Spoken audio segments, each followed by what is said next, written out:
চরিলাম বিধানসভার অন্তর্গত উত্তর ব্রজপুর দ্বাদশ শ্রেণী বিদ্যালয়ে স্কুল ম্যানেজমেন্ট কমিটি গঠনকে কেন্দ্র করে শনিবার দুপুরে উত্তেজনাকর পরিস্থিতির সৃষ্টি হয়। জানা যায়, কমিটি গঠন নিয়ে মতবিরোধের জেরে বিদ্যালয় চত্বরে উত্তপ্ত পরিস্থিতি তৈরি হয়। সঙ্গে সঙ্গে খবর পাঠানো হয় আইএসকে। খবর পেয়ে ঘটনাস্থলে পৌঁছান আইএস। পরিস্থিতি সামাল দিতে বিদ্যালয়ে উপস্থিত হন একাধিক ছাত্রছাত্রী ও তাদের অভিভাবকরা। পরিস্থিতির বিবেচনায় কর্তৃপক্ষ আপাতত এসএমসি কমিটি গঠনের প্রক্রিয়া স্থগিত রাখার সিদ্ধান্ত নেয়। পরবর্তী তারিখ নির্ধারণ করে কমিটি গঠন সংক্রান্ত তথ্য জানিয়ে দেওয়া হবে বলে জানানো হয়েছে।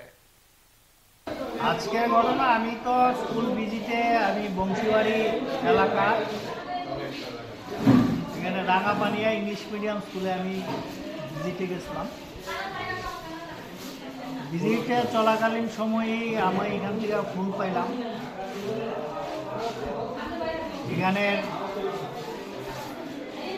যে ইনচার্জ আছেন উনি আমাকে ফোন করলেন যে স্কুলে একটা সমস্যা হচ্ছে। মূলত কি সমস্যা এটা?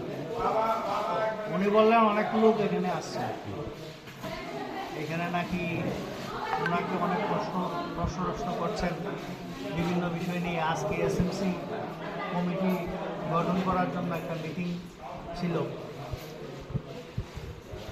তারপরে এখানে আসলাম, আসার পরে তো আপনারাও এখানে আছেন এবং আমরা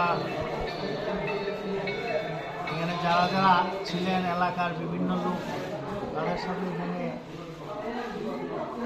কথা বলেছি এবং এসএমসি গঠন করার জন্য আজকে যে মিটিং সেটা অনেকেই